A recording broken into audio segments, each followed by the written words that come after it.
Berita pertama pemirsa menanggapi kasus pelecehan seksual yang dilakukan oleh dokter kandungan di Garut, Jawa Barat, dokter kebidanan dan kandungan Dr. Dika Prabu Armadano mengatakan bahwa dokter Objin harus melakukan pendekatan yang humanis. Menurut dokter Prabu, perilaku seorang dokter harus melindungi dan juga menjaga kerahasiaan privasi pasien. Tentunya kita juga menyayangkan apabila ada yang mengeneralisasi hal tersebut. Eh, Kami pastinya mengutuk perilaku seperti itu yang berada di luar etika tersebut. Baik, selanjutnya kalau kita berbicara tentang bagaimana sih seyogianya kita bisa bersikap, maka setiap anggota POGI, setiap anggota Perkumpulan Obstetrik Ginekologi Indonesia, dokter kandungan, kebidanan, Ya. di Indonesia kita pastinya harus mengutamakan keselamatan pasien. Itu yang paling penting dari kita.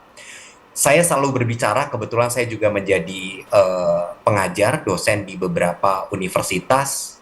Jadi saya selalu berbicara bahwa kepada baik itu mahasiswa kedokteran, dokter residen maupun juga kepada mahasiswa kebidanan, akademi kebidanan, saya berkata bahwa kita tuh memiliki sepenggal eh, hak yang bisa, kemampuan yang Allah Tuhan berikan kepada kita dan kita harus menjaga kepercayaan itu dengan baik. Iya. Maka dari setiap anggota dokter kebidanan itu kita harus melakukan sesuatu yang baik yang tentunya sesuai dengan pedoman pasal 5 dari kode etik kita bahwa kita harus melakukan perlindungan dalam segala bentuk kekerasan termasuk pelecehan dan juga merugikan pasien serta mencederainya. Dan tentunya yang paling penting dari ini semua pun kita harus berkomitmen bersama-sama untuk menjalankan praktek ini dengan baik. Kita harus bisa berinteraksi, apalagi misalnya contohnya saya sebagai seorang dokter kebidanan laki-laki, maka seyogianya sikap dan perilaku kami kepada pasien perempuan harus didasari pada suatu penghormatan yang baik,